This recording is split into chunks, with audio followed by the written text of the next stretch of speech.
Hi. Over the last couple of weeks, we've been sending out this video content with a lot of content around the PPP, the options you have with the CARES Act, how we're going to treat our employees.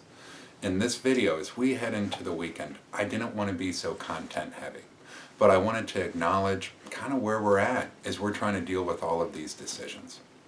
A couple of weeks ago, I was sitting with my brother, and we were next to my ailing father.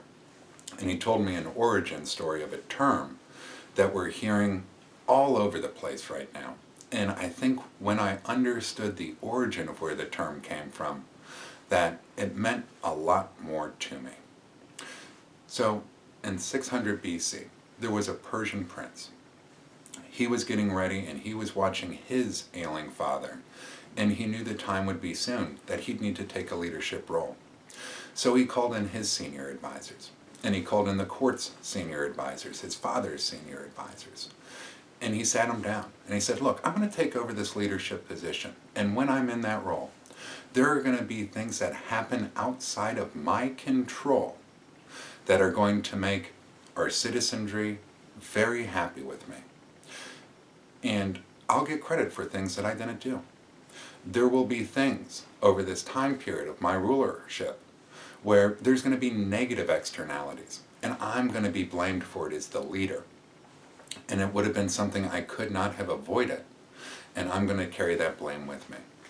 I'll also have to make leadership decisions in the best interest of our people, and they might take that as a negative, and they're going to be mad at me.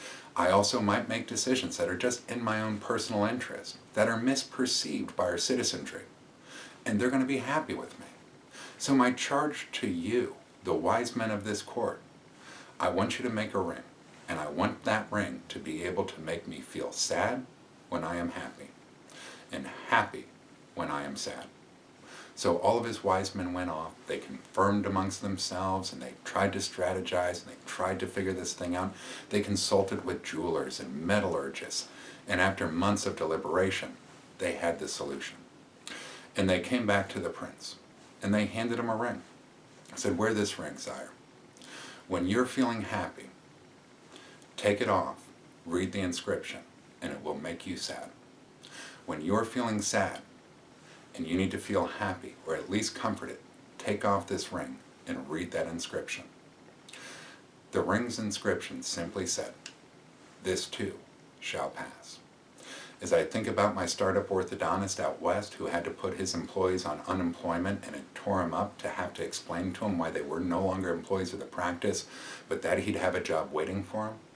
When I think about the pediatric dentist in the Midwest who was following every element of her plan and absolutely killing it, and then we've got this uncertainty and we're not sure how to time different movements, and we've got all this confusion that is outside of our control. As we head into this weekend, I just want you to know, we're going to be with you throughout this entire journey. We will get to the other side, and this too shall pass. I hope you have a great weekend.